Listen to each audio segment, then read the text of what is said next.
एकादशी महात्मा अथवा कामदा एकादशी महात्मा। धर्मराज युधिष्ठिर बोले, हे भगवान, आपको कोटि बार प्रणाम है।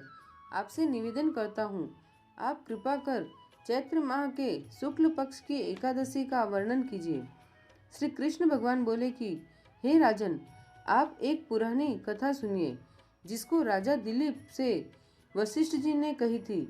राजा दिलीप ने पूछा कि गुरुदेव, चैत्र माह के शुक्ल पक्ष की एकादशी का नाम क्या है? इसमें किस देवता की पूजा होती है तथा इसकी विधि क्या है, सो कहिए। महर्षि वशिष्ठ जी बोले, हे राजन, चैत्र माह के शुक्ल पक्ष की एकादशी का नाम कामदा है। यह पापों को नष्ट कर देती है और पुत्र की प्राप्ति होती है।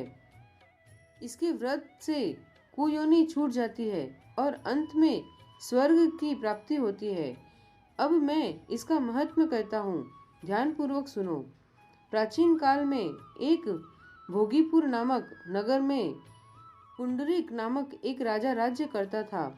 वहाँ अनेकों अप्सरा, गंधर्व, किन्नर आदि वास करते थे। उसी जगह ललिता और ललित नाम के दो स्त्री पुरुष अत्यंत वैभवशाली घर में निवास करते हुए विहार किया करते थे।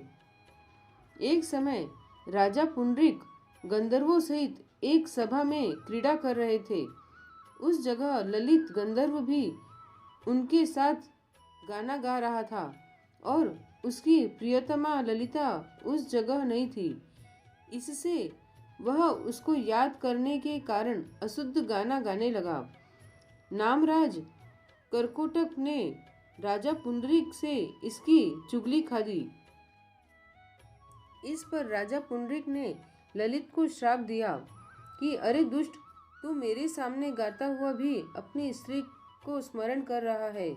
इससे तू कच्चे मांस और मनुष्यों को खाने वाला राक्षस होगा। राजा पुंडरीक के श्राप से वह ललित गंधर्व उसी समय एक विकराल राक्षस हो गया। उसका 8 योजन का शरीर हो गया। राक्षस हो जाने पर उसको महान दुख मिलने लगे और अपने कर्म का फल भोगने लगा। जब ललिता को अपने प्रियतम ललित का ऐसा हाल मालूम हुआ तो वह बहुत दुखी हुई। वह सदैव अपने पति के उद्धार के लिए सोचने लगी कि मैं कहाँ जाऊँ और क्या करूँ। एक दिन वह घूमते घूमते विंध्याचल पर्वत पर चली गई। उसने उस जगह श्रृंगी ऋषि का आश्रम देखा। वह शीघ्र ही उस आश्रम के पास गई और उस ऋषि के सम्मुख जाकर विनय करने लगी। उसे देखकर श्रृंगी ऋषि बोले, हे सुभगे, तुम कौन हो और यहाँ किस लिए आई हो? ललिता बोली, हे मुनि, मैं वीर धनवा नामक गंधर्व के कन्या ललिता हूँ। मेरा पति राजा पुंडरीक के श्राप से एक भयानक राक्षस हो गया है। आप राक्षस योनि से छूटने का कोई श्रेष्ठ उपाय बतलाइए। तब श्रृंगी ऋषि बोले, अरे गंधर्व कन्या ललिता, अब चैत्र माह के शुक्ल पक्ष की एकादशी आने वाली है। उसका नाम कामदा एकादशी है।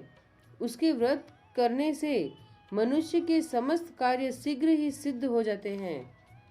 यदि तू उसके व्रत के पुण्य को अपने पति को देती है तो वह शीघ्र ही राक्षस योनि से छूट जाएगा।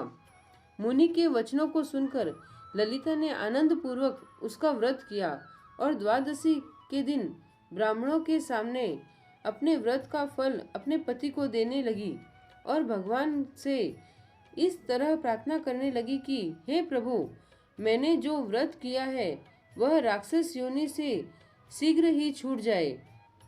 एकादशी का फल देते ही उसका पति राक्षस योनि से छूट गया और अपने पुराने स्वरूप को प्राप्त हुआ। वह पहले की भांति ललिता के साथ विहार करने लगा।